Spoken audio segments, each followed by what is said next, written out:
bila stara 40 let, visoka 150 in še nekaj centimetrov, ženska, ki buri duhove. Prav za modro posodo je bila res posebna previdnost potrebna. Že dalj časa vem, kako je pomembna.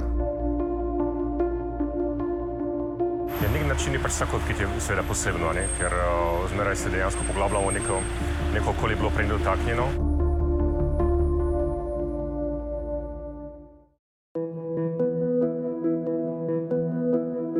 Pod Gosposvetsko cesto, na približno tem mestu med napisom Bus in Belo puščico, po katerem se danes vozijo avtomobili in mestni avtobusi, je ekipa arheologov pred 2 letoma odkrila sarkofag z načetim počenim pokrovom.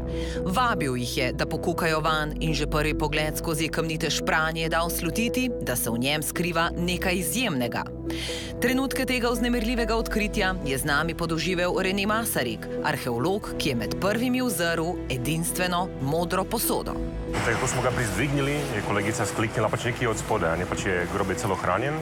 Da smo si pokukali od spodaj, da je tam dejansko leži v tej temi, ko med nogami te pokojnice, ki je bila v grobu pokopana, je ležala pač, ko se videla pač del te sklede. Pač s podlaganjem poskusili pa smo ta pokrov dvigniti, smo ga umaknili, tako je zasjela pač tako prav, da modra barva pa seveda, da je dejansko neka posebna najdba, da nas bo še dolga časa zaposlovala prej, pa bomo ugotavljali, kaj je to za eno posebno najdbo, kde je bila ta gospa, ki pravzaprav ležela v centralnem delu pokopališča, da dejansko nikoli še ni odkril tako skledo kot grobni pridatek in da bi dejansko v tem videli potem to povezavo. Nekdo, ki je bil lastnik ali pa posedoval to skledo in je dobil z nekim pomenom kot neko daritev, recimo za popotnice v drugi svet. Najti predmet, ki je tako dobro ohranjen, je prava redkost. Posoda je namreč stara 1700 let, po prvih ocenah datira v 4. stoletje, izdelana je bila v aleksandrijski ali sirijski delavnici.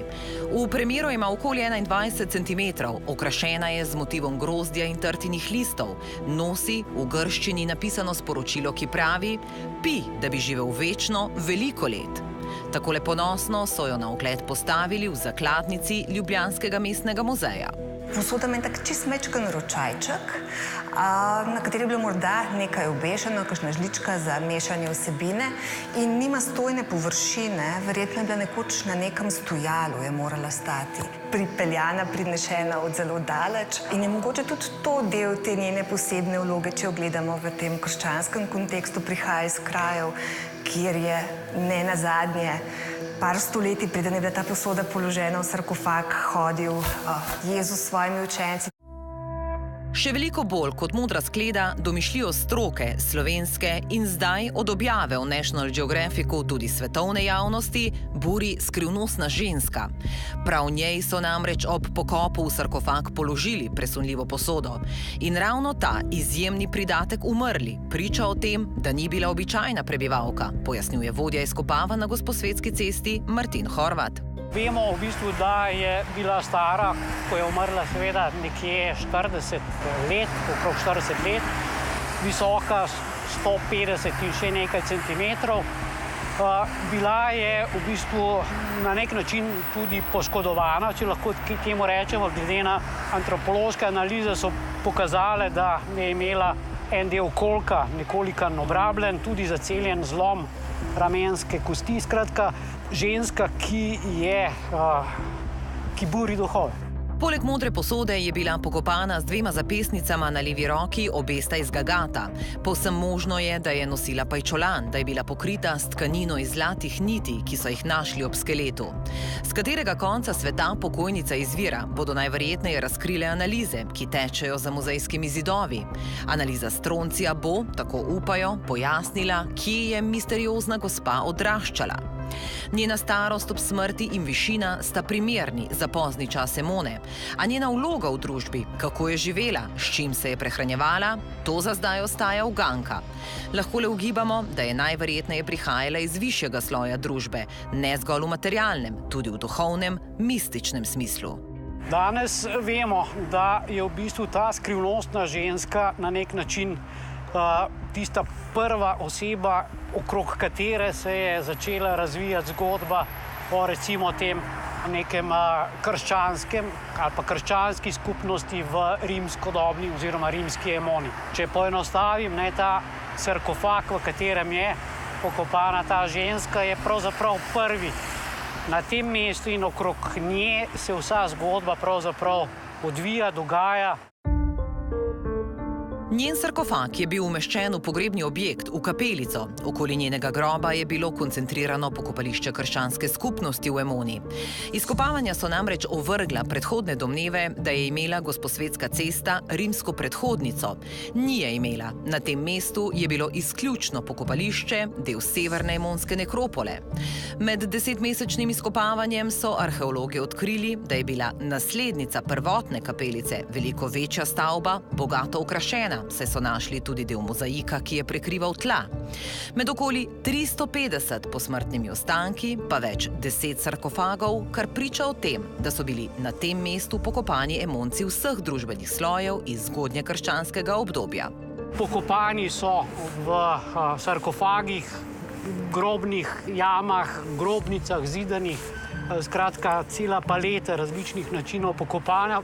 Vsem je pa skupno to, da so to skeletni pokopi, da imajo pravo, v narekovajih pravo usmeritev, torej vzhod-zahod oziroma zahod na zahodu glava, pogled usmerjen v vzhod. In v bistvu vsi so praktično brez pridatkov. Zato je ta skleda tudi tako zelo pomembna.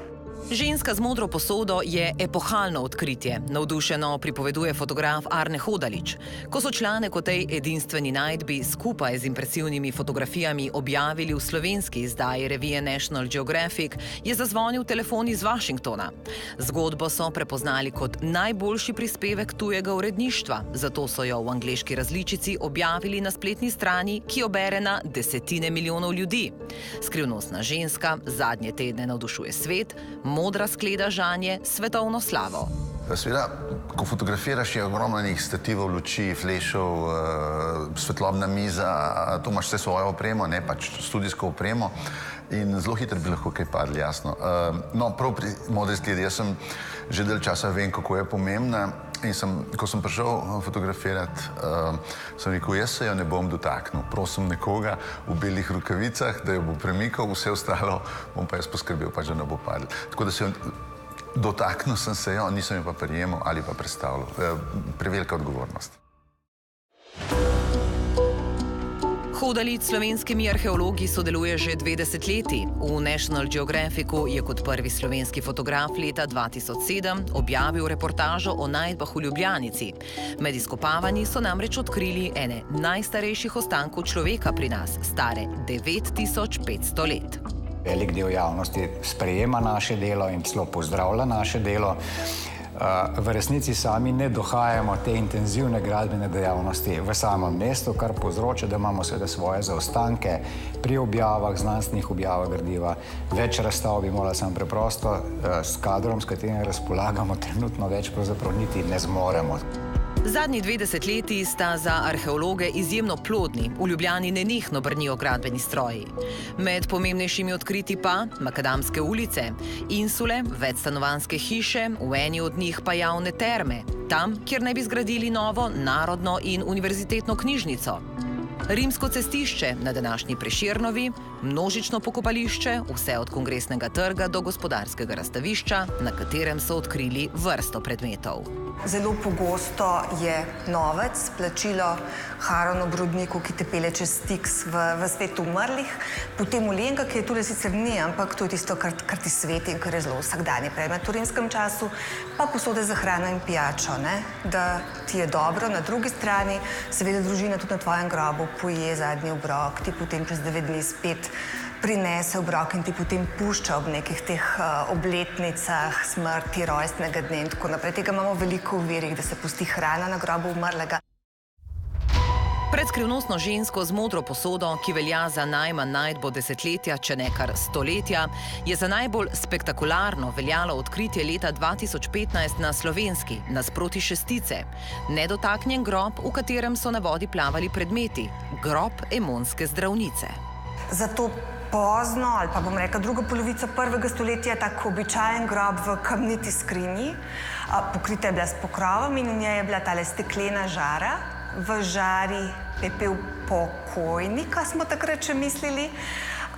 Z novcem, z posodami, z kozarci, to je taka običajna popotnica, in potem s tem, kar je resnično izjemno, zdravniški set, ta komplet kirurškega zdravniškega orodja, nekoč verjetno v leseni skrinjici in posoda s takim krasnim frizem, ornamentom.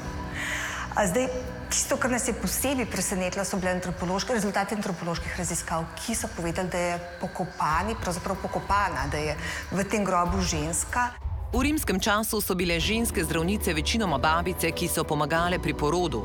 Kirurginj ni bilo, ta je ena redkih, kar znova priča o razvitosti, o napredku emonske družbe. In ravno izkopi ter odkritja so nam dali mnoga nova znanja o življenju v Emoni, celo takšna spoznanja, ki spreminjajo starejše vedenje o arheologiji in zgodovini prostora. Tisto, kar se je včasih govorilo, pač da je sama ustanovitev kolonije Emone, pa potem morebitna starejše predhodnice, torej prazgodovinske predhodnice Emona, to se je v zadnjih 15 letih nadgradilo s poznavanjem, da imamo eno protourbano veliko naselbino na Prulah, na območju katere potem zraste velik vojaški tabor, verjetno iz zgodnega avgustejskega obdobja, torej iz časa osvajanj, rimskih osvajanj Zahodnega Ilirika, Balkana, da je sočasno tudi na levem bregu Ljubljanice, tam, kjer je pozneje rimsko mesto Emona in današnji center Ljubljane z gradiščem, da so bili tudi tam rimski vojaški tabori, pa vojaška infrastruktura, tako vadbeni tabori, bom rekel, za mlajše vojake, tako verjetno tabori za ujetnike iz tistih velikih uporov v času, bom rekel, osvajanj tega prostora.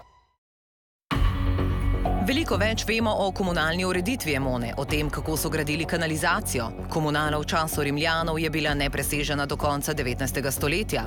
Kloake, 7-kilometrski vodovod, vodnjaki, vse to priča o izjemni čistoči, ki je v kasnejših stoletjih po propadu Emone ni bilo. Na današnji Emonski je bilo javno stranišče.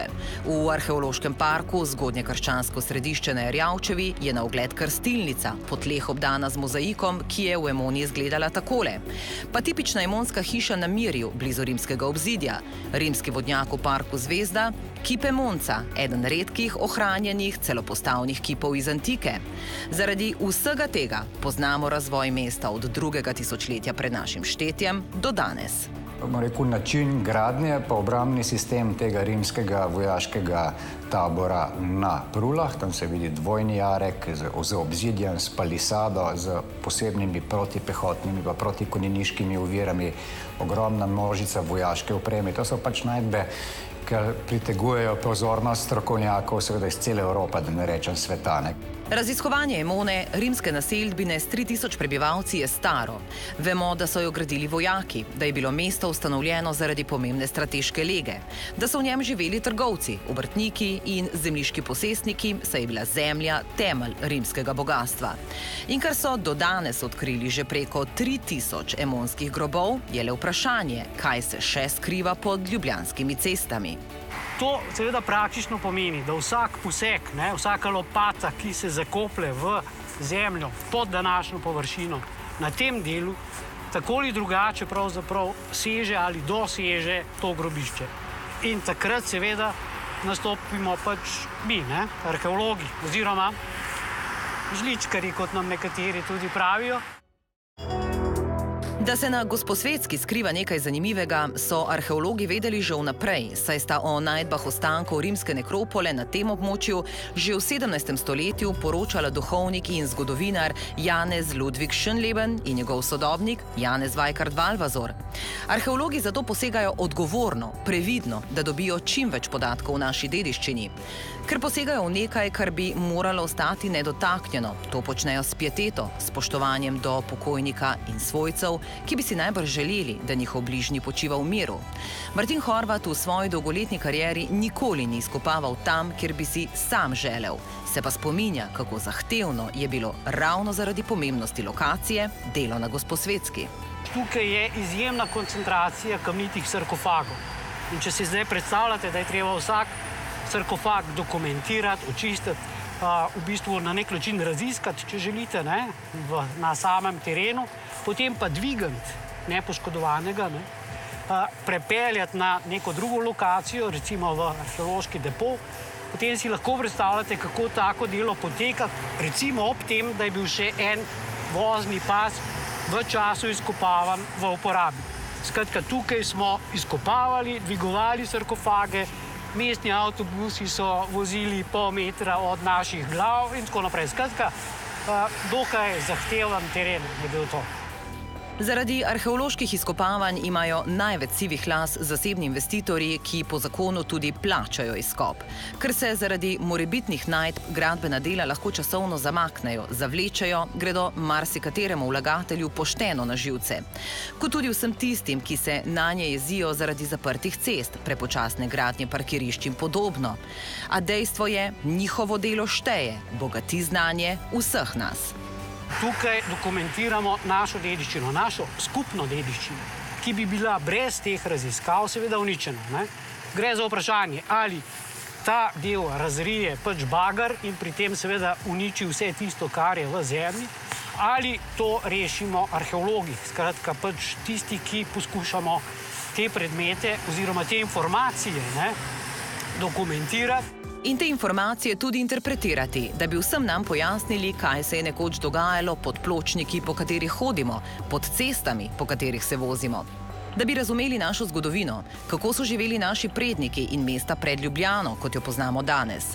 K sreči vse več ljudi, kot smo slišali, razume, podpira in ceni arheološka dela. In k sreči je priložnosti za nova in nova odkritja veliko. Vedeti namreč moramo, da so arheološke najdbe bogastvo Slovenije, naše bogastvo. Vprašanje je, če bom jaz v svojem življenju uspel vse tisto, kar smo že zdaj v zadnjih 10 letih izkopali, dokumentirali, na ta način predstaviti, da bojo to tudi na znanstveni ravni, seveda naši znanci lahko uživali, kot smo mi.